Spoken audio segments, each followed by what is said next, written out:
Yohanes 14 ayat 1-11. Saya akan membaca yang pertama, lalu Bapak Ibu yang kedua kita bertanggapan. Janganlah gelisah hatimu. Percayalah kepada Allah. Percayalah juga kepadaku.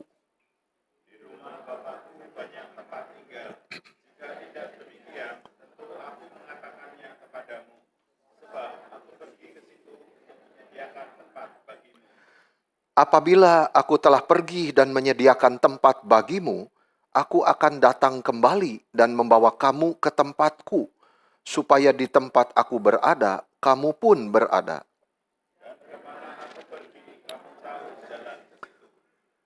Kata Thomas kepadanya, Tuhan, kami tidak tahu kemana engkau pergi. Jadi bagaimana kami tahu jalannya?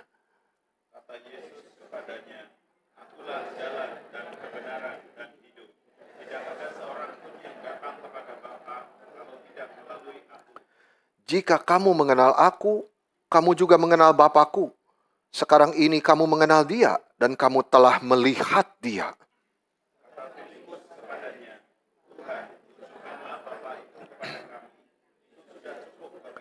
Kata Yesus kepadanya, telah sekian lama aku bersama kamu, Filipus, namun engkau tidak mengenal aku.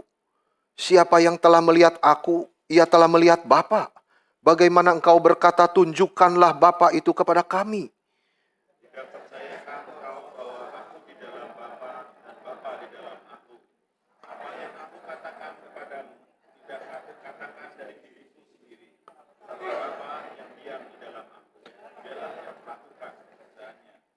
Percayalah kepadaku bahwa aku di dalam Bapa dan Bapa di dalam aku. Setidak-tidaknya percayalah karena pekerjaan-pekerjaan itu sendiri. Saudara, bagian ini berisi kabar baik bagi orang Kristen. Bagi orang yang percaya kepada Yesus. Ini bagian yang menyatakan keilahian Yesus. Bahwa dia itu setara dengan Bapa. Ya, Yesus bersaksi tentang dirinya.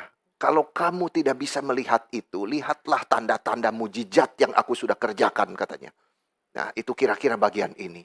Dan satu kalimat yang paling penting yang harus kita dengar dan harus kita ingat, bahwa akulah jalan dan kebenaran dan hidup. Tidak ada seorang pun datang kepada Bapa kalau tidak melalui aku. Oh saudara, itu kalimat yang besar yang akan kita renungkan di dalam bagian ini. Justru keluar waktu dia ditanya oleh Thomas. Nah saudara, bagian ini berisi satu janji bahwa di balik kematian itu ada kemuliaan di tempat tinggal di rumah Bapa. Orang yang percaya Yesus pasti masuk surga. Ini ayatnya di sini. Kita tahu pasti jalannya, saudara. Kita tidak mungkin tersesat ke surga. Jadi, saudara, jangan lagi bilang selamat jalan kepada orang percaya yang sudah meninggal. Ya, kita kadang-kadang salah, selamat jalan. Salah, saudara. Dia sudah tahu jalannya. Ya, kita yang masih bisa tersesat. Ya, jadi kita harus ngomong apa? Sampai jumpa. Itu, saudara, yang benar. Itu penghiburan yang Tuhan Yesus berikan kepada para muridnya di bagian yang kita baca ini. Pasal ini dimulai dengan satu kondisi di mana para murid itu sedang sedih dan sedang putus asa. Apa yang mereka harapkan kok sepertinya itu kosong gitu loh. Karena Yesus berkata dia akan pergi. Dia akan dikhianati. Dia akan pergi dan mereka tidak bisa ikut lagi. Waduh, hatinya gelisah, bingung saudara pada waktu itu murid. Jadi kerajaan yang mereka antisipasi selama ini, tahta yang mereka harapkan, pemimpin yang mereka cintai, kok semuanya hilang. Pada waktu itulah Yesus berkata, jangan gelisah hatimu. Itu kalimat yang kita baca di awal bagian ini. Karena kondisinya, saudara, seperti itu. Jangan gelisah hatimu, itu tidak berhenti. Tapi percayalah kepada Allah, percayalah juga kepadaku. Kalimat ini, saudara, diucapkan sebelum beberapa jam lagi Yesus akan ditangkap, dihakimi, dan menderita di atas kayu salib. terpisah dari Allah Bapa. Itu pengalaman neraka yang dia alami karena cintanya kepada saya dan saudara. Beberapa saat sebelumnya Tuhan Yesus telah memberitahu mereka tentang pengkhianat di tengah-tengah mereka. Yudas Iskariot, kita sudah merenungkan itu. Dan Yohanes menulis dia sangat terguncang hatinya. Yesus sedang menghadapi krisis yang besar dan itu sangat mengganggu jiwa dia. Seharusnya, saudara, menurut pikiran kita sebagai manusia, dia yang seharusnya diberi kenyamanan oleh murid-muridnya. Tetapi yang terjadi di dalam firman Tuhan, saudara, sebaliknya. Dia di dalam keadaannya yang seperti itu, saudara, masih saja memberikan penghiburan kepada mereka. Itulah Tuhan Yesus, saudara. Karakternya yang harus kita tiru, yang harus kita teladani. Di dalam keadaan pikul salib yang begitu besar, saudara, tetap masih bisa menghibur orang. Kalimatnya tetap bisa membesarkan hati orang. Menguatkan hati orang. Aduh, itu hati yang agung, saudara. Itu orang yang agung seperti itu.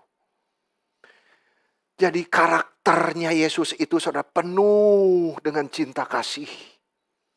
Dia yang telah turun ke dalam dunia, lalu membasuh kaki para murid termasuk Yudas Iskariot. Itu tidak bisa terbayangkan, saudara. Kalau kita yang ketemu kaki Yudas, waduh, saudara, kita tahu dia mau mengkhianati. Tapi Yesus tidak. Dia cuci. Dia selalu memberi contoh bagaimana memperhatikan kepentingan orang lain daripada kepentingan sendiri. Itu yang ditegaskan oleh Paulus di dalam Filipi. Itu contohnya, saudara, di situ. Dia peduli sekali kepada miliknya di dalam setiap keadaan. Penghiburan yang Tuhan Yesus berikan itu bukan sekedar semoga kamu baik-baik saja, ya, tenang saja, kita akan melewati itu semua. Tetapi kalimat Tuhan jauh lebih besar. Itu memberikan satu penghiburan yang sejati. Karena keluar penuh otoritas. Kenapa kamu jangan gelisah? Percaya kepada Allah. Percaya juga kepadaku. Saudara, perintah pertama ini oke. Oh, percaya kepada Allah. Tapi perintah kedua ini bagaimana dimengerti oleh para murid, saudara? Percayalah juga kepadaku. Bukankah ini terlihat seperti konyol? Kalau Yesus hanyalah manusia yang sudah mau dibunuh sebentar lagi. Percayalah kepadaku. Sebentar lagi aku mau dikhianati, didera, diludahi, dipukuli. Naik ke atas kayu salib. Saudara, kalau Yesus hanyalah manusia saja yang sudah mau dibunuh, maka sangat bodoh kalau kita mau percaya kepada dia. Tetapi Tuhan Yesus justru mengatakan kalimat itu untuk menyatakan bahwa dia dan Bapa itu satu. Kamu percaya kepada Bapa, kepada Allah, dan percaya juga kepadaku. Dia menyetarakan dirinya dengan Allah. Itu sebabnya mereka dapat percaya Yesus sebagaimana mereka percaya kepada Allah. Karena mereka satu. Sama. Dan Tuhan terus menjelaskan kepada mereka. Thomas, Filipus, semua kebingungan di situ. Karena Yesus itu setara dengan Allah baik di dalam pribadinya, esensinya, otoritasnya.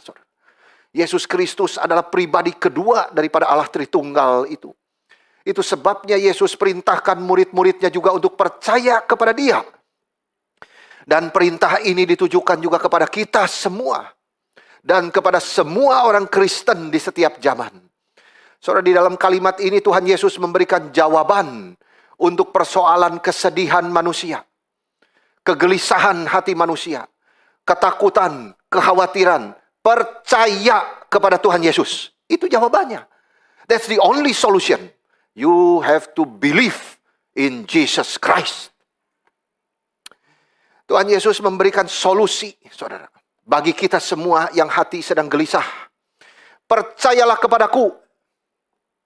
Istirahatlah di dalam aku. Karena dia yang sudah tawarkan, mari kepadaku semua yang berbeban berat, yang letih lesu. Aku akan memberikan kelegaan kepadamu. Saudara, itu semua sudah janji dia. Percayakah kita? Saudara, itu. Percayakah kita kepada janji-janji Dia? Kalau kita datang mau istirahat di dalam Tuhan, kita akan mendapat ketenangan, mendapat kesejahteraan. Itu janji Dia. Dia yang berjanji, Dia yang berotoritas. Dia yang penuh kuasa seperti Allah itu sendiri. Dia yang mau untuk membebaskan kita dari rasa gelisah. Dan Dia mampu untuk membebaskan dia dari perasaan. Membebaskan kita dari perasaan seperti itu. Saudara, Tuhan Yesus memberikan para murid itu alasannya. Bahwa pada akhirnya segala sesuatu itu bukan sia-sia. Segala sesuatu itu bukan kosong jikalau mereka mempunyai iman kepada Tuhan. Hidup sebagai orang Kristen itu adalah hidup yang penuh pengharapan. Karena kita punya iman kepada Kristus yang sudah bangkit. Saudara, dia bukan saja mati, tetapi dia bangkit dari kematian. Itu sebabnya orang Kristen senantiasa punya pengharapan di dalam iman kepada Dia yang sudah bangkit, saudara. Semua janji-janji yang ada di dalam firman Tuhan itu iya dan benar adanya. Saudara-saudara, kita mengingat Tuhan telah mati dan bangkit jangan hanya di hari Paskah. Setiap hari, saudara, kita mengingat Dia. Selalu ada kekuatan baru. Bukankah kita nyanyi tadi Roh Allah Maha Hidup? Itu rohnya siapa? Itu Roh Yesus Kristus yang memberikan kita senantiasa kesegaran yang baru. Kasih setia, cinta kasihnya baru setiap hari. Saudara, firman Tuhan hari ini berkata bahwa harapan yang terbaik sedang menanti kita. Di ayat 2, di rumah Bapakku banyak tempat tinggal. Waduh, saudara, luar biasa loh. Jika tidak demikian, tentu aku mengatakannya kepadamu. Sebab aku pergi untuk menyediakan tempat bagimu. Jadi dia kasih consolation kepada para murid. Aku pergi itu lebih baik. Kalau aku absen itu lebih baik bagi kamu. Daripada aku hadir terus kelihatan secara fisik. Aku lebih baik absen karena aku sedang mau menyedia tempat bagi kamu. Ini janji yang penuh harapan bahwa hari depan itu adalah milik kita. Orang-orang yang percaya kepada Kristus Yesus. Saudara, salah satu musuh terbesar manusia yaitu tidak adanya pengharapan. Orang bisa bunuh diri, kenapa saudara? Karena hilang pengharapan. Karena putus asa. Asanya sudah tidak ada, saudara. Makanya dia melihat hari depan sudah gelap. Tidak ada lagi pengharapan. Maka dia bunuh dirinya. Saudara-saudara, kalau kita beriman kepada Tuhan, maka kita mempunyai pengharapan. Kita boleh melihat jauh ke depan dengan penuh keberanian. Karena tempat tinggal di surga itu bukan teori yang hampa. Bukan mimpi yang kosong. Itu adalah perkataan Kristus kepada kita yang datang pagi hari ini. Banyak tempat tinggal di rumah Bapakku. Dan aku pergi untuk menyediakan tempat itu bagi kamu yang percaya kepadaku. Saudara, ini mengajarkan kepada kita itu untuk, kenapa sih saudara? Fokus kepada surga. Jangan saudara terus berharap kepada dunia ini. Yohanes Calvin ada satu kalimat saudara yang saya tidak pernah lupa. Ya, ingat juga sekarang. Kenapa saudara Tuhan selalu memberikan kepada kita kesulitan di dalam dunia ini? Salib harus kita pikul. Supaya kita belajar menengadah kepala kita ke atas. Jangan terus menengadah kepada dunia ini. Karena rumah kita itu ada di sana. Itu luar biasa loh saudara. Mengingatkan bahwa kita itu semua itu tamu saja di dalam dunia sementara. Rumah kita itu di surga. Rumah Bapa. Fokus kepada rumahmu yang di sana. Dengan mengerjakan sebaik-baiknya. Tadi ayat yang bertanggapan kita baca apa saudara? Kita sudah mati kepada dosa. Dan kita hidup bagi Allah di dalam Kristus. Itu yang seharusnya kita kerjakan. Karena fokus kita kepada rumah Bapa itu. Kita hidup bagi Allah. Sampai kita kembali lagi kepada Dia satu hari. Saudara, dunia itu punya pengharapan palsu. Ilah palsu. Semua ilah palsu. Kita bersyukur saudara di NRITC. Kembali diingatkan. Rajakan Kristus di dalam hati setiap kita. Karena di dunia ini punya Allah palsu. Banyak, saudara, Allah palsu. Apa yang mendominasi pikiran saudara di dalam 24 jam? Itu Allahmu yang palsu.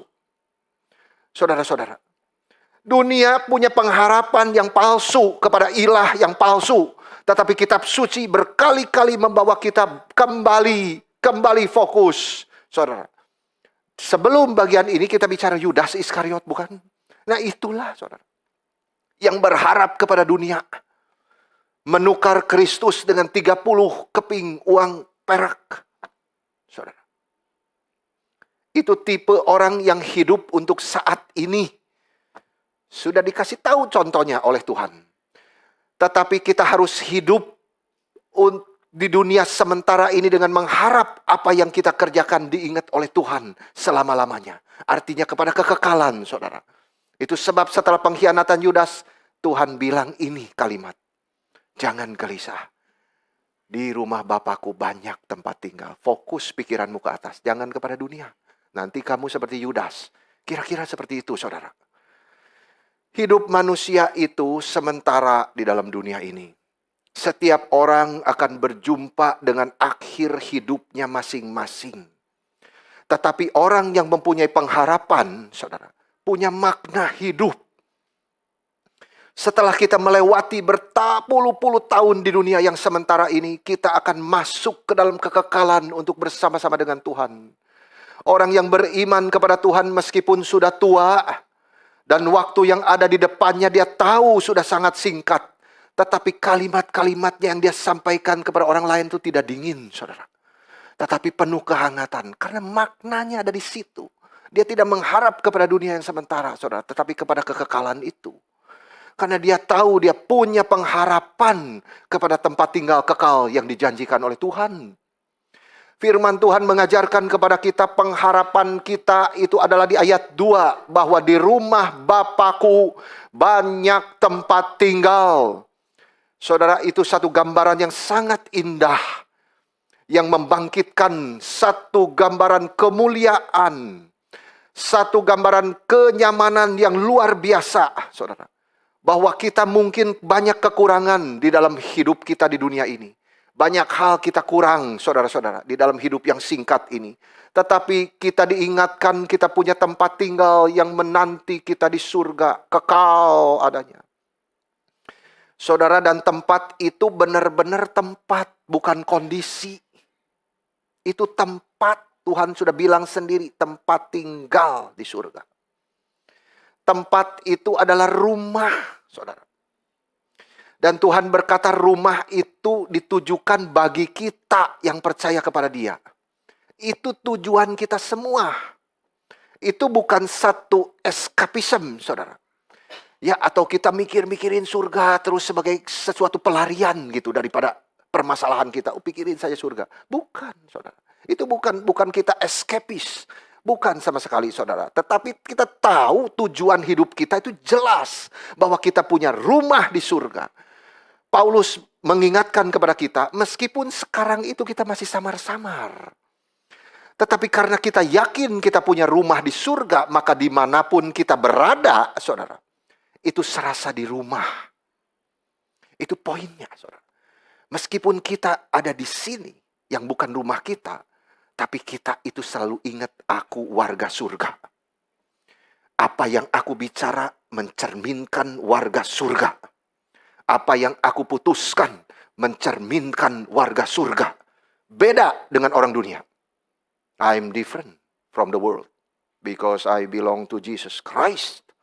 My Lord, my Savior. Saudara-saudara, itu keyakinan bahwa kita memiliki rumah di surga.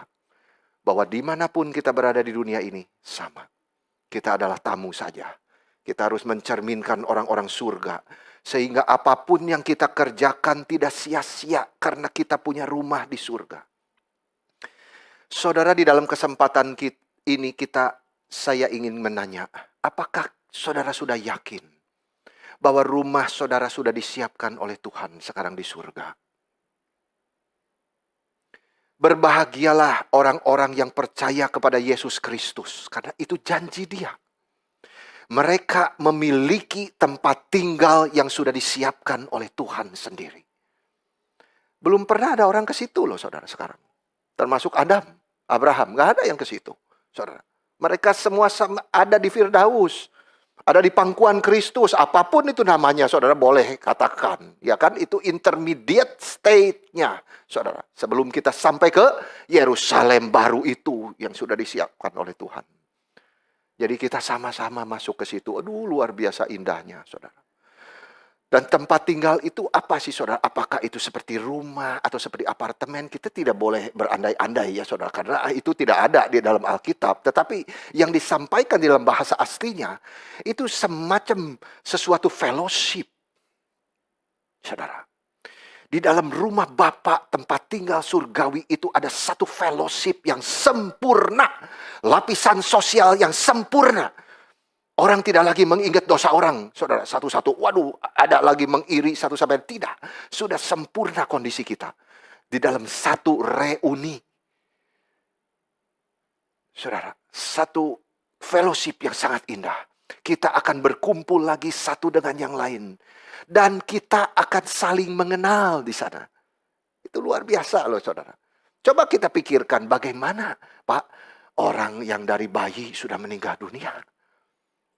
Ini cuma tafsiran ya saudara. Karena Alkitab tidak berbicara mengenai hal itu. Tetapi saya percaya saudara. Bayi yang sudah meninggal. Kita akan kenal dia. Karena dia usianya mungkin saudara. Akan semua sama seperti Yesus. Yang di dalam tubuh kemuliaannya itu. Umurnya berapa Tuhan Yesus ketika bangkit? Kira-kira 33. Itu umur yang sempurna saudara. Kemungkinan, ya ini bukan Alkitab bicara. Alkitab tidak pernah bicara itu. Tapi kemungkinan kita semua sama. Saya tidak membayangkan saudara di surga ada bayi lagi. Ya, bagaimana di surga orang yang sudah tua, tua terus. Aduh, saudara saya tidak mau loh. Kaki sakit, kaki. Enggak, saudara. Semua akan diberi tubuh kemuliaan yang sehat, yang kuat. Dan semua usianya mungkin sama. Saudara-saudara. Itu sebabnya, saudara, di surga kita berfellowship satu dengan yang lain begitu indahnya, saudara. Iya kan? Kita akan berkumpul lagi satu dengan yang lain, kita akan saling mengenal. Di dalam Kejadian 49 ayat 33 ada ayat yang indah. Saya cuma kutip satu aja di sini. Banyak, saudara. Tapi ayat itu begini bunyinya. Selesai berpesan kepada anak-anaknya, Yakub menarik kakinya ke atas tempat tidurnya, dan menghembuskan nafas terakhir. Aduh enak matinya gitu kan ya. Tapi saudara, ini kalimatnya selanjutnya. Ia dikumpulkan kepada kaum leluhurnya. Dan berkali-kali kalimat itu dicetuskan oleh Tuhan di dalam perjanjian lama. Saudara, dikumpulkan kepada kaum leluhurnya. Ini bukan artinya dia dikuburkan di kuburan sebelahan dengan leluhurnya. Karena Abraham jelas tidak demikian, saudara. Iya kan? Kita melihat bapak-bapak leluhur kita terpisah di kuburinya, saudara semua. Tetapi dia meninggal dan berkumpul dengan mereka yang sudah mendahului dia. Itu artinya di surga yang kekal itu. Dia dikumpulkan lagi bersama-sama sebagai satu fellowship orang-orang kudus. Aduh luar biasa, saudara. Setelah anaknya mati, saudara ingat gak Daud bilang apa? Daud mengatakan satu kalimat saudara begini. Aku akan pergi kepadanya. Sedangkan ia tidak akan kembali kepadaku. Gitu loh saudara. Jadi Daud mendapat satu kekuatan. Ya, satu penghiburan. Bahwa setelah dia sendiri mati. Saudara. Dia percaya bahwa dia akan melihat anaknya lagi itu di surga. Dia akan mengenal anaknya itu. Saudara-saudara, meskipun tidak pernah lahir, begitu keluar dari Batsheba sudah mati. Saudara, tetapi yang kedua ya dia, itu yang dijadikan raja yang besar oleh Tuhan. Tuhan Yesus sendiri mengatakan di dalam Matius 8 ayat 11, begini bunyinya saudara. Banyak orang akan datang dari timur dan barat, dan duduk makan bersama Abraham, Ishak dan Yakub di dalam kerajaan surga. Jadi itu artinya apa saudara? Tuhan itu berjanji satu reuni yang besar di surga. Reuni setiap orang yang percaya kepada Yesus Kristus sebagai Tuhan dan Juru Selamat dia akan dikumpulkan dari segala penjuru dunia dan mengadakan fellowship bersama. Dan mereka akan saling mengenal satu dengan yang lain. Oh, sungguh indahnya. Saudara-saudara, kalau di dalam firman Tuhan ada cerita tentang Yudas Iskariot, saudara, yang sudah ikut Tuhan melayani 3,5 tahun, akhirnya meninggalkan Tuhan. Tetapi ada juga, saudara, cerita di dalam Alkitab tentang perampok yang bertobat, ya kan, di pinggir Yesus. Seumur hidup berbuat jahat kepada orang lain, saudara. Tapi saat terakhir dia boleh kembali kepada Tuhan. Waduh. Mungkin, saudara, kita akan kaget. Ya, karena melihat banyak orang di surga yang tidak kita sangka bisa ada di sana. Dan sebaliknya, saudara, yang kita kira ada, ternyata tidak ada. Celaka, saudara.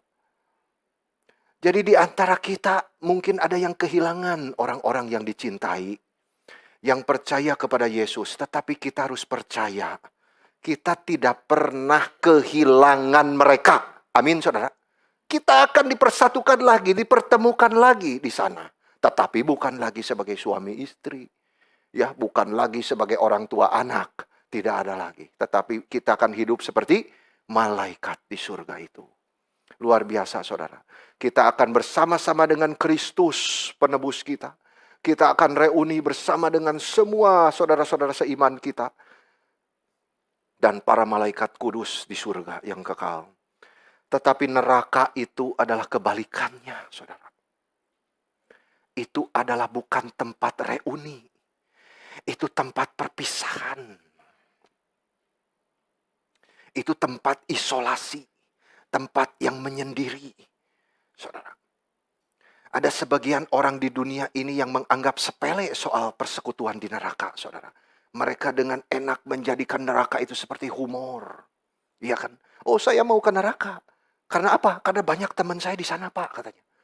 Saudara, janganlah kita guyon tentang neraka. Iya tuh. Atau kita menipu orang lain, saudara, bahwa saya pernah turun ke neraka. Neraka itu tempat yang hanya ada murka Allah, saudara. Tidak ada cinta Tuhan di situ. Saudara-saudara, itu tempat yang sangat-sangat mengerikan. Jangan pernah kita sampai pergi ke sana, saudara. Dan jangan pernah berbangga sehingga menipu orang lain bahwa kita pernah pergi ke sana. Cilaka, saudara-saudara. Tuhan Yesus menjanjikan surga itu berlainan. Karena dia sendiri sudah pernah ditinggal sementara oleh Bapanya. Allahku, Allahku, kenapa engkau meninggalkan aku? Itu pengalaman neraka yang dialami oleh Tuhan Yesus di surga. Untuk mengganti kita. Supaya kita tidak usah masuk ke neraka, saudara. Itu luar biasa cinta Tuhan bagi kita. Supaya kita bisa masuk surga. Itu sebabnya kematian orang yang beriman itu adalah pertemuan kembali. Persahabatan. Saudara, satu persekutuan yang kekal. Itu sebabnya kita tidak boleh gelisah di dalam hidup ini. Karena kita mempunyai hari depan yang penuh sukacita. Dan itu seharusnya memenuhi pikiran kita. Itu adalah sesuatu yang harus kita fokuskan dan pikirkan berulang-ulang di dalam hidup kita. Saudara, kalau kita sadar dunia ini bukan selamanya ada, kita pasti sebelum pergi pengen menjalankan misi Tuhan. Saudara, kita memiliki misi di dalam dunia ini. Semua kita, saudara. Untuk memuliakan Tuhan di dalam segala hal yang kita kerjakan. Saudara, Westminster Confession of Faith sudah jelas. Apa tujuan akhir semua manusia yang dicipta Tuhan? Yaitu memuliakan Tuhan dan menikmati Dia, saudara, selama-lamanya. Puji Tuhan. Saudara, semua yang kita katakan, yang kita pikirkan, yang kita lakukan, saudara, di dalam kesaksian kita hidup bagi Allah di dalam Kristus. Tempat ini bukanlah tujuan akhir kita dunia ini, saudara. Kita adalah peziarah di dalam dunia. Sedang melewati perjalanan menuju surga. Tuhan Yesus berjanji di ayat 3. Aku akan datang kembali dan membawa kamu ke tempatku. Aduh, luar biasa, saudara. Waktu itu Tuhan akan membawa kita bersama-sama dengan Dia. dan semua orang kudus. Itu alasannya dia harus pergi ke kayu salib. Tempat dia membeli keselamatan kita dan mempersiapkan kita untuk kekekalan. Sekarang saudara, marilah kita sama-sama mendoakan, bekerja, menanti hari itu tiba. Sungguh suatu hari yang mulia, saudara. Kita akan dijadikan sama serupa seperti Kristus sendiri. Dengan tubuh kemuliaan. Itu luar biasa, saudara. Tetapi sementara di dunia ini, seperti para murid, kita harus hidup menghadapi tantangan demi tantangan. Waktu itu para murid kebingungan. Di bagian ini hanya bicara Thomas, saudara, yang dicatat, ya. Tetapi di bagian lain, saudara, waktu Yesus bicara dia akan pergi, sebetulnya Petrus yang tanya paling awal. Tuhan, kemana engkau mau pergi? Ya kan? Lalu Thomas dicatat di sini, tanya sedikit beda, saudara. Tuhan, kami tidak tahu kemana engkau pergi. Jadi bagaimana kami tahu jalannya? Gitu. Lalu nanti Filipus, saudara, di bagian yang sama kita renungkan. Tuhan, tunjukkan Bapa kepada kami. Itu sudah cukup. Dan nantinya Yudas yang bukan Iskariot, saudara, sama juga. Tuhan, apa sebabnya engkau hendak menyatakan dirimu kepada kami dan bukan kepada dunia? Ini saudara semua pertanyaan. Dan Yesus menjawab kebingungan mereka itu semua dengan cara yang sama. Semua ditarik kepada dirinya sendiri. Focus on me. Fokuslah kepadaku. Percayalah kepadaku. Semua sama jawabannya, saudara. Waktu Petrus tanya Yesus, meski kamu tidak ngerti Petrus sekarang, tetapi kamu kelak akan mengikut aku satu hari nanti. Waduh, luar biasa. Dia menjawab Thomas, akulah jalan, kebenaran, dan hidup. Dia menjawab Filipus, siapa yang telah melihat aku, telah melihat Bapa, saudara. Dan dia juga bicara kepada Yudas yang bukan Iskariot. Dia mengajarkan bahwa rohnya yang kudus akan tinggal di dalam hati setiap orang yang percaya. Yesus menjawab setiap persoalan kebingungan mereka, kegelisahan para murid itu, saudara. Karena dialah adalah jalan dan kebenaran dan hidup. Itu intinya. Fokusnya kepada dia. Saya mengajak kita fokus kepada pertanyaan Thomas saja. Karena itu yang ada di dalam sini. Dan Filipus nanti. Ayat 5, saudara. Tuhan, kami tidak tahu kemana engkau pergi. Saudara, akan pergikah kamu ke Yunani? Ya, atau ke Roma? Atau ke suatu tempat ke timur jauh? Saya tidak tahu kemana Tuhan engkau akan pergi. Bagaimana kami tahu jalannya? Thomas itu, saudara, seorang murid yang bukan hanya saudara, skeptis, ya, tetapi juga dia adalah seorang murid yang belak-belakan juga, saudara, orangnya. Dia langsung mengutarakan pikirannya saat itu. Tuhan, kami tidak tahu kemana engkau pergi. Iya kan? Nah, ini mewakili, saudara, apa yang ada di pikiran semua orang. Itu sebabnya dicatat di dalam firman Tuhan. Saudara, bahwa dia tidak tahu jalannya. Dan kita bisa bersyukur, saudara, dalam tanda kutip ya, saudara. Kita bisa bersyukur atas ketidaktahuan dia. Dan sekaligus atas keterus-terangan dia, saudara. Justru karena dialah maka salah satu pernyataan terbesar di dalam Alkitab, yaitu kalimat Yesus Kristus yang menjawab dia, akulah jalan dan kebenaran dan hidup. Tidak ada seorang pun datang kepada Bapa kalau tidak melalui aku. Itu keluar dari mulut Yesus. Saudara, ini akulah. Itu adalah satu pernyataan ke-6 dari 7 pernyataan akulah aku. Masih ingat, saudara? Kita sudah membahas 5. Semua dituliskan di dalam Injil Yohanes. Akulah aku. Akulah itu Yahweh. Yang berbicara kepada siapa, saudara? Di semak belukar itu. Musa. Waktu dia tanya, siapa namamu? Ya Allah, yang harus kusampaikan kepada orang Israel kalau mereka tanya siapa yang mengutus kamu. Sampaikan namaku, aku adalah aku. Eye, Asyir, Eye. Yahweh, Tetragrammaton, YHWH. Kita tidak tahu nyepelnya yang benar ya, saudara. Mau Yehovah kek, mau Yahweh kek, silakan. Karena begitu orang Ibrani ketemu kalimat itu, langsung cuci tangan. Saudara, begitu kudus diganti Adonai. Saudara-saudara. Jadi, turun generasi by generation. Tidak tahu lagi nyepelnya bagaimana yang benar. Ya, vokalnya itu nggak tahu ditaruh di mana. Saudara, boleh Yahweh, boleh Yehovah. saudara. Tetapi itulah nama Tuhan. Tuhan, huruf besar semua di dalam perjanjian lama itu. Tuhan, Yahweh. Akulah aku yang berada pada diriku sendiri. Aku tidak bergantung kepada siapapun di luar aku. Lihatlah, semak ini boleh menyala dengan api, tetapi tidak ada satupun daripada belukar itu yang hangus. Saudara-saudara, itu menyatakan sifat ilahi yang luar biasa. Saudara, bahwa Allah tidak bergantung kepada siapapun. Manusia bergantung, saudara. Saya tidak bisa berkata, oh saya juga, aku adalah aku. Silakan, saudara. Apakah kamu tidak dilahirkan oleh ibumu? Ya kan, digendong, diberikan susu. Tapi Tuhan tidak. Dia berada pada dirinya sendiri. Saudara-saudara, dia cukup pada dirinya sendiri. Itu aku adalah aku. Tuhan yang besar. Dan di situ Tuhan Yesus menyatakan dirinya, saudara. 7 kali di dalam Injil Yohanes. Yang pertama, saudara, akulah roti hidup.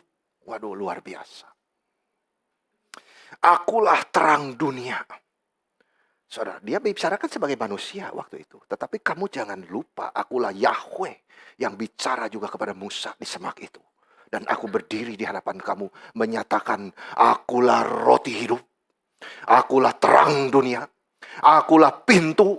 Akulah gembala yang baik. Akulah kebangkitan dan hidup. Akulah pokok anggur. Tetapi dari semua ini, saudara, pernyataan pertama dari Yohanes 14 ayat 6 adalah yang paling eksklusif. Aku adalah jalan dan kebenaran dan hidup. Artinya satu-satunya, saudara. Yang pertama, Yesus adalah jalan. Karena setiap manusia itu sudah jatuh ke dalam dosa. Kita semua keturunan Adam, bukan keturunan monyet. Jangan ditipu oleh evolusi, saudara-saudara. Tetapi kita semua membawa dosa asal, the original sin from Adam. Saudara, kita sudah terpisah dari Allah. Kita tidak tahu jalan kembali kepada Dia, saudara-saudara. Tetapi Yesus turun dari surga justru untuk menjadi jalan satu-satunya supaya manusia berdosa bisa kembali kepada Dia, saudara-saudara. Ini adalah kalimat yang pertama. Dan yang terutama, Yesus adalah jalan satu-satunya. Dia adalah pengantara antara Tuhan dan manusia. Kalau ada agama, saudara, yang punya keyakinan universalisme, saudara-saudara, oh semua agama sama. Ya kan, saudara? Kalau kita menginjili orang kan begitu ngomongnya, saudara. Oh semua agama sama. Saudara jawab dong, tidak. Saudara, tidak. Karena kalimat ini. Only Jesus is the way. There is no other way to heaven. Kalau ada agama mengajarkan keyakinan universalisme, rame ini hari ini, saudara. Semua agama sama. Semua ada jalannya sendiri-sendiri menuju surga. Saudara, ajaran ini pasti salah. Karena sifat daripada kalimat Yesus ini begitu eksklusif, saudara-saudara. Karena hanya Yesus yang mengklaim bahwa dialah jalan satu-satunya ke surga. Tidak ada pendiri agama lain yang berani klaim seperti Tuhan kita Yesus Kristus. Saudara-saudara. Itu sebabnya Yesus melanjutkan kalimatnya. Tidak ada seorang pun yang datang kepada Bapa kalau tidak melalui aku. Saudara-saudara. Yang kedua, Yesus berkata bahwa akulah kebenaran. Yesus tidak berkata aku mempunyai kebenaran yang bisa saya ajarkan kepadamu, yang bisa saya limpahkan kepada kerohanianmu. Tidak, saudara. Dia menyatakan dirinya sebagai pribadinya itu sendiri yang adalah kebenaran. Dia adalah pribadinya kebenaran itu sendiri, saudara-saudara. Karena dia merupakan perwujudan daripada wahyu Tuhan. Dialah firman yang menjadi manusia. Dia adalah kebenaran itu sendiri. Di zaman kita yang pluralisme ini, saudara, di mana kita menerima segala sesuatu sebagai sah dan benar. Oh, kebenaranmu, ya kamu ya begitu. Kebenaran saya, ya saya, gitu kan. Jadi oke lah, kita sama-sama lah, saudara-saudara. Ya, di zaman ini orang bisa bilang, saudara-saudara, saya seorang universalis Mennonite Unitarian. Istilah yang kacau balau, saudara-saudara. Yang juga saya berlatih meditasi Zen. Waduh, apa-apaan ini saudara? Iya toh, ikut Yesus mau, ikut Zen mau, saudara, Buddhisme. Jadi macam-macam, universal, saudara. Maka saya sebut diri saya sebagai Kristen Buddha. Kacau, saudara. Ya, saya ke kelenteng, oke. Ke gereja, oke. Semua jalan menuju Roma. Jadi diganti, saudara. Semua jalan menuju surga. Ikut siapapun nggak ada masalah. No. Saya menegaskan sekali lagi firman Tuhan berkata, saudara. I am the truth. Saya adalah kebenaran. Hanya Yesus itu kebenaran yang objektif. Di dalam dirinya sendiri. Saudara, tidak ada yang lain boleh klaim dialah kebenaran yang membawamu ke surga. Nggak ada, saudara. Firman Tuhan menegaskan kepada kita sendiri bahwa Yesus adalah kebenaran itu sendiri. Yang ketiga, Yesus adalah hidup. Dia adalah hidup itu sendiri. Hidup baru, hidup kebangkitan itu cuma ada di dalam Kristus Yesus. Jikalau kita percaya Yesus, kita memiliki hidup kekal itu, saudara. Itu cuma satu-satunya cara kita boleh mendapat hidup kekal. Yaitu percaya kepada Kristus Yesus. Apa yang lebih penting daripada hidup? Manusia bisa mencapai apapun di dunia ini, saudara. Tetapi mereka semua pasti mati. Hidup yang kita miliki sekarang tidak bisa bertahan selamanya. Pasti ada satu hari kita berjumpa dengan akhir hidup kita masing-masing. Dan pertanyaan kemana manusia pergi setelah kematian, saudara, itu tidak bisa dijawab oleh filsafat. Hanya ada di dalam kitab suci orang Kristen, karena ini adalah firman Tuhan. Saudara, di dalam ayat ini Yesus berkata, akulah hidup. Waduh, luar biasa, saudara. Aku bukan memberi hidup saja, akulah hidup itu sendiri. Siapa yang datang kepada Yesus, siapa yang percaya kepada Dia, pasti punya hidup karena bersatu dengan Dia, union with Christ. Saudara, siapa yang percaya kepadaku akan mempunyai hidup kekal, masuk ke dalam kerajaan surga, itu janji Tuhan sendiri. Jadi ini adalah 3 gambaran, saudara, yang Dia berikan tentang dirinya sendiri. Hari ini kembali firman Tuhan di dalam Yohanes 14 ayat 6 ini menegaskan kepada kita, Yesus adalah jalan dan kebenaran dan hidup. Tidak ada seorang pun datang kepada Bapa kalau tidak melalui aku. Ini adalah pesan untuk gereja, pesan untuk kita semua, dan ini bertahan sampai kekekalan. Lalu Tuhan mengatakan di ayat 7 bahwa orang yang mengenal Kristus mengenal Bapa. Dia jelasin lagi kebingungan para murid sekali lagi. Menunjukkan identitas Dia, keilahian Dia. Seandainya kamu mengenal aku, dia bicara, kamu pasti mengenal juga Bapakku. Mulai sekarang kamu tahu Dia dan telah melihat Dia. Mengenal Tuhan itu, saudara, hanya terjadi melalui pengenalan akan Kristus. Ingat loh, Allah itu Esa. Dan Esa pula pengantaranya, yaitu manusia Kristus Yesus. Jadi kalau pengantaranya salah, Allahnya juga salah. Gitu. Kita tuh pengantara cuma satu kepada Allah, yaitu Kristus Yesus. Kalau kita percaya kepada Dia, kita sudah melihat Allah itu. Saudara, itu artinya hanya melalui Kristus kita bisa masuk ke rumah Bapa di dalam konteks ini. Saudara, Kristus adalah jalannya. Dan apa yang Dia sebut dirinya di pasal 10 itu, ada kulah pintu itu. Ya itu, saudara, hubungannya dengan ini. Tetapi hal itu tidak jelas bagi para murid. Ya kita bisa mengerti, saudara. Ya kan, wah, kalau kita ada di sana juga waktu itu, ya. Mereka semua itu memang adalah orang-orang sudah beriman. Tuhan Yesus ketika membasuh kaki mereka, Dia berkata, kamu semua sudah bersih. Kecuali satu, Yudas. Saudara-saudara. Jadi mereka semua itu orang beriman yang ada di situ. Tetapi imannya kecil. Mereka masih bingung, saudara, dengan wahyu yang Tuhan kasih. Itu sebabnya Filipus tanya di ayat 8. Tuhan, kalau gitu tunjukkan Bapa itu kepada kami. Kan gitu. Itu sudah cukup lah buat kami gitu. Ayo tunjukkan sekarang Bapa itu. Wah cilaka saudara pertanyaan Filipus ini loh. Itu seperti teologi kemuliaan. Dia pengen melihat kemuliaan Allah.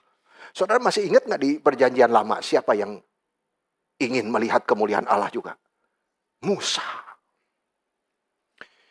Oh Tuhan, bolehkah aku melihat kemuliaan-Mu? Tuhan jawab, tidak bisa. Karena orang yang melihat wajahku pasti mati. Saudara, itu melihat wajah Bapa, melihat wajah Allah Bapa. Dia pengen Filipus ini, tunjukkan Bapa itu kepada kami. Itu sudah cukup bagi kami. Saudara-saudara, tidak mungkin firman Tuhan berkata, manusia melihat aku dan tetap hidup. Itu artinya melihat Bapa loh. Kalau melihat Kristus kan sudah berkali-kali dia turun saudara di perjanjian lama. Iya kan saudara? Maka ketika Tuhan lewat, dia menempatkan Musa. Ditutup oleh tangannya saudara. Di celah gunung batu itu. Ditudungi tangan. Aduh Tuhan begitu sayang ya sama orang yang mencari wajah Tuhan itu saudara. Dia tetap tidak mau kasih. Tetapi dia kasih lihat apanya saudara? Punggung Tuhan. Cuma Musa loh, dia benar-benar kegemilangan, kemuliaan Tuhan yang begitu besar. Lewat di depan dia, tapi tangan Tuhan tutup. Setelah punggungnya aja, dia buka. Saudara-saudara, kamu Filipus tidak mungkin bisa melihat Bapa. Semua manusia tidak mungkin melihat Bapa. Ya toh. Saudara-saudara, itu sebabnya jawaban Tuhan menjelaskan bahwa keinginan Filipus, kamu tidak bijaksana Filipus. Ya, permintaanmu itu. Tidak mungkin. Jadi Yesus mengajar dia apa artinya melihat Tuhan itu. Dan bagaimana melihat dia. How to see him. Itu di ayat 9 saudara. Telah sekian lama aku bersama kamu Filipus. Namun engkau tidak mengenal aku. Tuh. Jadi Tuhan Yesus balikan sekarang. Maksudnya aneh. Kok kamu berkata ingin melihat Bapa? Padahal aku sudah bersama kamu 3 tahun gitu loh. Iya kan? Kamu melihat aku selama itu kan? Kamu terus melihat aku di dalam pelayanan. Kita semua bersama-sama. Tapi kamu tidak mengenal aku. Itu poinnya saudara. Jadi cara kamu melihat salah Filipus. Penglihatanmu itu tidak membawa kepada pengenalan Tuhan yang sejati. Siapa yang telah melihat aku, Tuhan bilang. Dia telah melihat Bapa. Artinya, saudara, yang penting itu bukan melihat dengan mata fisik kita. Tetapi mengerti bahwa percaya itu adalah melihat. Seeing is believing. Dengan kita percaya, kita sudah melihat kemuliaan Tuhan. Saudara-saudara, Tuhan berkata kepada pegawai istana yang anaknya itu disembuhkan oleh dia. Pergilah, anakmu hidup. Lalu orang itu percaya, saudara, dan hasilnya apa? Dia melihat apa yang dia harapkan. Saudara-saudara, sama juga. Sebelum Yesus membangkitkan Lazarus, dia bertanya kepada Marta yang tidak percaya saat itu. Kalau engkau percaya, engkau akan melihat kemuliaan Allah. Saudara, percaya itu urusan rohani. Dan kita sedang berurusan dengan Tuhan. Dan Yesus itu adalah Tuhan. Dengan percaya kepada Yesus, kita sudah melihat Allah.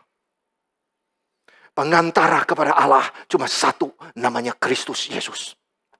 Dengan kita percaya kepada dia, I see God in him. Saudara-saudara, kalau firman Tuhan bermaksud melihat secara fisik, saudara, dalam hal ini, itu adalah keharusan, saudara. Maka kita semua celaka. Ya, karena bukan hanya kita tidak bisa melihat Allah, saudara. Kita bahkan tidak pernah lihat Yesus. Ya kan? Yang pada waktu itu Filipus punya hak istimewa. Lihat Filipus, saudara. Kita tidak pernah semua. Saudara. Kita tidak bisa melihat dia. Gitu loh. Tetapi kita bisa mengenal dia. I see.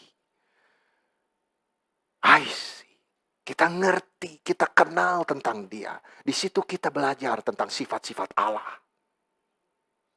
Karakter Yesus itu karakter Allah. Kalau Yesus cinta, Allah juga cinta. Saudara-saudara, kita bisa mengenal Allah dengan cara yang seperti Dia dikenal oleh orang-orang percaya yang sejaman dengan Tuhan Yesus. Dengan percaya kepada Yesus, kita sudah melihat Allah. Itu ajarannya. Di ayat 10 dia berkata, saudara, aku di dalam Bapa dan Bapa di dalam aku. Bapa dan anak adalah satu di dalam esensi. Di dalam semua atribut-atribut ilahi mereka. Satu, saudara. Kemudian dia menambahkan penekanan kepada hal itu dengan mengatakan kepada para murid di ayat 11. Percayalah kepadaku bahwa aku di dalam Bapa dan Bapa di dalam aku. Jadi Yesus bersaksi bahwa dia adalah sepenuhnya Allah. Saudara. Aku di dalam Bapa dan Bapa di dalam aku. Itu adalah bukti keilahian Yesus. Dia saksikan sendiri. Saudara-saudara. Tapi kalau kamu masih saja tidak mau percaya, saudara, dan kurang iman terhadap kesaksianku, Tuhan bilang lagi kalimat selanjutnya. Setidak-tidaknya, percayalah karena pekerjaan-pekerjaan itu sendiri. Dia tambahin lagi, saudara. Ingat semua mujizat-mujizat yang aku pernah kerjakan. Ya, menyembuhkan orang sakit, membangkitkan orang mati. Saudara-saudara, itu semua disebut tanda-tanda. Itu semua disebut pekerjaan-pekerjaan, saudara, di dalam Injil Yohanes. Dan itu menunjukkan kepada keilahian Kristus. Jadi dengan mengatakan setidak-tidaknya percayalah kepada pekerjaan itu sendiri. Dia berkata, ingat aku mengubah air menjadi air anggur. Ingat aku pernah memperbanyak roti di tanganku, saudara-saudara. Memberi makan ribuan orang. Ingat aku pernah membangkitkan Lazarus dari kematian. Itu semua adalah bukti bahwa aku adalah Allah. Dan kemudian ketika Roh Kudus diberikan kepada mereka pada hari Pentakosta, saudara, dialah yang akan mencerahkan pikiran mereka. Mereka akan mengerti dan mereka akan percaya apa yang dia katakan itu benar adanya. Sama juga dengan kita sekarang, saudara. Sebagai orang Kristen yang hidup di dalam dunia ini. Paulus mengatakan di dalam 2 Korintus 5 ayat 7. Sebab hidup kami ini adalah hidup berdasarkan iman, bukan berdasarkan apa yang kelihatan. Kita tidak hidup berdasarkan melihat mujizat, saudara. Tetapi berdasarkan segala firman yang keluar dari mulut Tuhan. Sekarang dia memberkati kita, dia mengizinkan kita melihat dia bekerja di dalam hidup kita masing-masing. Tetapi kita tidak hidup dengan itu semua. Kita hidup berdasar kepada firman Tuhan. Kita hidup setiap hari, saudara, percaya bahwa firman Tuhan itu benar adanya. Ketika kita seringkali diuji, saudara. Ketika pencobaan itu datang, kesulitan itu datang, apakah kita teguh berpegang kepada firman Tuhan? Apakah kita benar-benar, saudara, mempercayai firman Tuhan?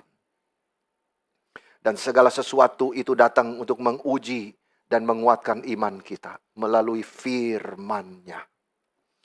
Mazmur 119 ayat 105, saudara. Salah satu ayat favorit kita semua. Firman adalah pelita bagi kakiku dan terang bagi jalanku. Itu sebabnya, saudara, firman Tuhan itu menjadi satu-satunya dasar untuk kita hidup di dalam dunia. Menjadi otoritas kita. Untuk memahami satu realitas. Dan memahami apa yang adalah benar dan apa yang salah. Saudara, kompasnya itu ada di sini. Firman Tuhan. Dan firman Tuhan memberitahu kondisi kita yang tersesat. Dan memberitahu kita juga jalan keluarnya. Dan kemudian memberitahu kita janji-janji Tuhan yang pasti. Dan hari ini firman Tuhan mengingatkan kita dengan janji yang terbesar. Ada tempat tinggal di luar dunia ini. Yaitu rumah Bapa di surga. Itu kekal adanya. Dunia ini tidak. Di dalam dunia semua bersifat sementara. Dan kehidupan terus berlangsung, saudara, rutinitas. Dan manusia bahkan tidak menyadarinya. Tetapi orang-orang yang berbijaksana seperti Musa yang menulis di Mazmur 90. Dia tahu, dia peka, saudara. Mereka tidak hidup di dalam dunia ini, tetapi selalu fokus kepada dunia yang akan datang. Yesus berkata, di rumah Bapa-Ku banyak tempat tinggal. Aku pergi menyediakan tempat bagimu. Aku akan datang kembali dan membawa kamu ke tempatku, supaya di tempat aku berada, kamu pun berada. Saudara, ada satu ilustrasi, saya cerita sedikit. Anne itu anaknya Billy Graham, saudara ya, seorang penginjil besar, ya saudara. Ketika dia ditanya, si Anne ini, apakah mereka yang meninggal dunia waktu World Trade Center meledak 11 September 2001, tapi belum percaya Yesus akan masuk surga? Saudara, Anne menjawab begini, saya tulis satu buku, ya di dalam buku kecil saya itu judulnya Heaven, My Father's House. Saya cerita tentang orang-orang yang ingin berkunjung ke rumah ayah di North Carolina. Mereka melakukan perjalanan yang panjang, ya, dan ketika satu hari sampai di gerbang rumah, mereka mengetuk pintu, ya kan, dan berkata, Billy Graham, ya kan, izinkan kami masuk. Kami sudah membaca bukumu. Kami sudah nonton khotbah-khotbahmu di YouTube. Kami sudah menulis surat-surat kepadamu. Dan sekarang kami ingin datang ke rumahmu, Billy. Lalu ayahku akan berkata, enyahlah kamu. Aku tidak mengenal kamu. Engkau bukan anggota keluargaku. Tetapi ketika saya melewati jalan yang sama dan mengetuk pintu gerbang, saya berkata, ayah, ini Anne. Saya sudah pulang. Lalu gerbangnya langsung terbuka lebar. Dan aku masuk ke dalamnya karena aku anak ayah. Karena surga itu adalah rumah Bapa. Maka dia berhak menentukan siapa yang masuk dan siapa yang tidak. Dia mengatakan dia akan menyambut siapapun di rumahnya, tetapi mereka harus dilahirkan kembali di dalam keluarganya melalui iman kepada Yesus Kristus. Saudara, ini cerita simpel ya dari Anne, tetapi memberi kita satu pengharapan yang luar biasa, bahwa ketika saatnya tiba, saudara, apakah kematian itu tiba kepada kita seperti pencuri di malam hari, ya istilahnya saudara di Alkitab, ya itu terjadi ya seperti di World Trade Center itu. Saudara, tidak ada yang nyangka tiba-tiba kapal terbang, iya tuh, saudara-saudara.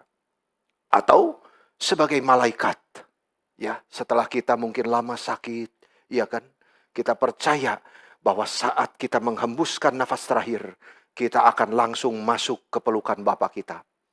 Kita akan disambut di sana karena kita adalah anak-anak Allah melalui iman kepada Kristus.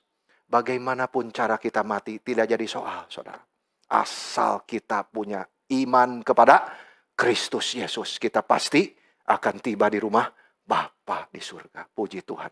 Kiranya Tuhan menolong kita untuk memusatkan hati kita kepada hal-hal rohani, khususnya dalam konteks ini tentang surga. Kita dijanjikan pengharapan besar bahwa Tuhan Yesus akan datang kembali dan membawa kita ke tempatnya. Dan itu bukan mudah-mudahan, saudara, tapi pasti. Kiranya pengharapan ini memberi kita kekuatan untuk hidup bagi Tuhan di dunia sementara ini. Sampai di sini kiranya Tuhan menolong kita semua.